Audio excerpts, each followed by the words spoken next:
What is a military coup? Any chances of it ever happening in India? And Chetan says, good day. Can you please help us understand what leads to a military coup in a nation and why governments aren't able to prevent it? Can this ever happen in stable democracies like India, US, Canada, etc.? Are these engineered by foreign interests? Interesting question. What's a coup? I don't think I've ever taken a question like this in detail.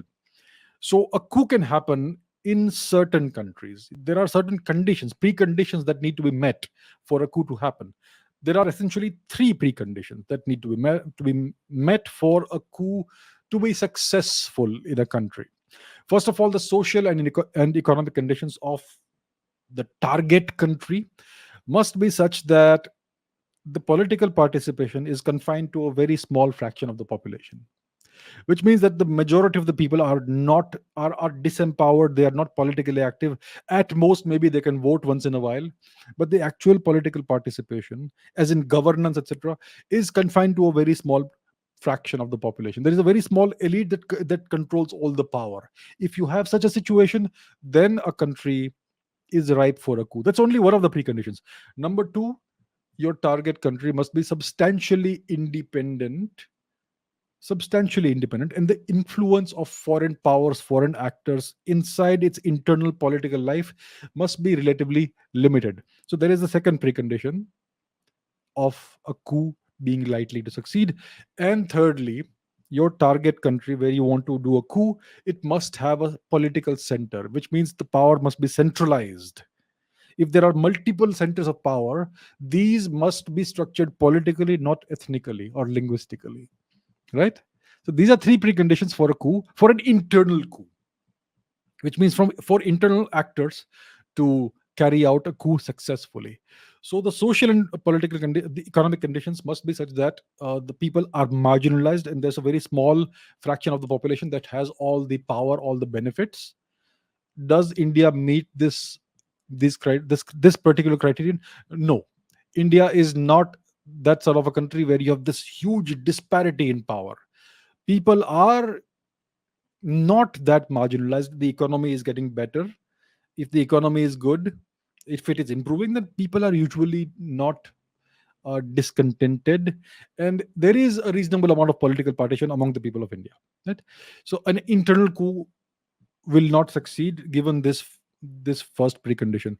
Secondly, the target state must be substantially independent, and the influence of foreign powers, foreign actors must be inside internal politics, must be relatively limited. Well, does India meet this precondition? India is reasonably substantially independent, but there I would say there is a great amount of foreign interference in internal affairs of India, whether you realize it or not. Even in Indian politics, there are allegations that certain Indian political parties are funded from abroad. Certain, yeah, essentially that, right? There are these NGOs also in India that acquire lots of funds from abroad for various political and other activities. So there is a problem for India. Thirdly, the target state must have a political center. It must be centrally run, and if there are multiple centers of power, these must be identified. These must be structured politically, not ethnically or linguistically. In India, we have a central government, but we have very strong state governments as well. We have this federal structure, and these multiple political centers are structured ethnically and linguistically, not politically. And therefore, it's impossible for a coup to succeed in India. Impossible. An internal coup to succeed in India.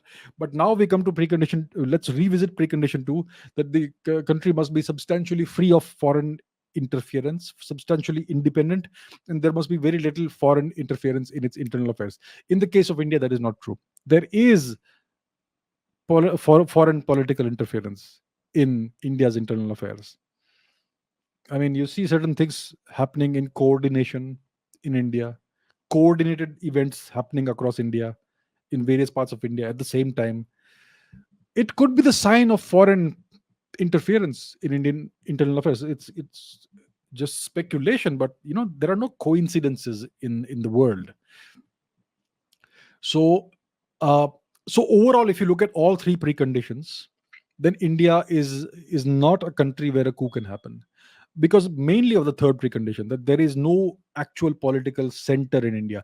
There is a central government, but its powers are limited. State governments have substantial powers, and state governments, these political centers in the states, are structured linguistically and ethnically. I mean, if you look at the various states as different ethnicities, which is not quite true, but even if you do it that way, then we certainly have linguistic divisions, right? So every state has a certain state language. So these political divisions are structured linguistically, and therefore we have this. So therefore this third precondition certainly cannot be satisfied, and that is one of the major reasons. This third precondition, that's one of the major reasons why India is never going to be a country where a coup can succeed. I mean, there hypothetically, possibly hypothetically, there could be attempts, but it can never succeed in a country like India, because it's such a diverse country with so many different centers of power which are structured linguistically, not politically. Hmm? So that's the thing. But there is certainly a significant amount of political interference, of foreign interference in India's internal affairs, in a variety of ways. There are certain things that the Indian government is unable to do right now. It is because of foreign political interference. Let's just give an example that we spoke about just a few minutes ago. The Americans keep on expressing concern about human rights in India, right? Isn't that foreign interference in Indian internal affairs? Who the hell are they to talk about human rights in India when their own situation is so bad, right? I mean, the first principle of the rules based global order is non interference in other countries' sovereign matters. But the US consistently and continuously disregards this. And we know that they constantly interfere in the internal affairs of other countries. We know what they did in Ukraine in 2014. They carried out a political coup. In Ukraine, those three preconditions were more or less valid, they were more or less met. And the coup was carried out with external help, not internal help. So yeah, so that's how it is. So that's how a coup essentially happens. It's a fascinating topic. There is a book here. Where is it? You see this red book here? That is the handbook on how to carry out a coup. So so if you want to carry out a coup in a country, in some hypothetical country, then read this book. It's a manual on how to do it. It's by Dr. Edward Luttwak, who has appeared on my podcast in the past. Right. So that's what I can say in brief about this.